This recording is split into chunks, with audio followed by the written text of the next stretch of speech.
Guys, आज मी बनवणार आहे दही वडा. त्याच्यासाठी मी ऑलरेडी 3:1 प्रपोर्शनमध्ये उडदाची आणि मूगची डाळ भिजवून ठेवलेली आहे. मिक्सरमधून काढलेली आहे. त्याला मस्त फेटून पण घेतलेलं आहे. चटणी बनवलेली आहे, ग्रीन चटणी, इमली चटणी. आता फक्त वडे तळायचे राहिले. आणि एका भांड्यामध्ये मी चिंच आणि गूळ भिजायला ठेवला होता. तो बारीक करून घेते आणि तो गाळून घेते चांगला. नंतर त्याला एखादी उकळी मारायची किंवा तसंही वापरलं तरी चालतं. थोडंसं ठीक पाहिजे.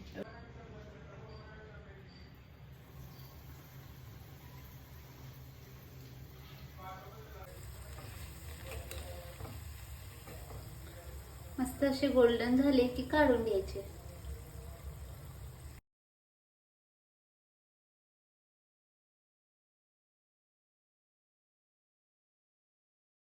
वडे मस्त स्पॉन्जी झालेत कारण पीठ जेव्हा दळून घेतो आपण तेव्हा त्याला चांगलं फेटायचं मीठ टाकून. जेवढं तुम्ही फेटाल तेवढे जास्त एन्ट्रॅपमेंट होईल त्यामध्ये आणि त्यामध्ये जास्त फ्लफी होईल.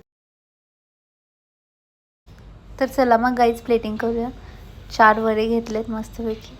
त्याला दह्यामध्ये मस्त पोहतील असे चांगले जास्त दही टाकूया. दह्यावर तर सगळं खेळ आहे. त्यानंतर मस्त हिरवी चटणी टाकायची चवीनुसार, आपल्याला जशी आवडते तशी. नंतर लाल चटणी भरपूर टाकायची कारण स्वीटनेस आली पाहिजे, स्वीट आणि आंबटपणा. त्यानंतर टॉपिंगला टाकायची शेव आणि थोडंसं लाल तिखट आणि थोडासा चाट मसाला वरून टाकायचा.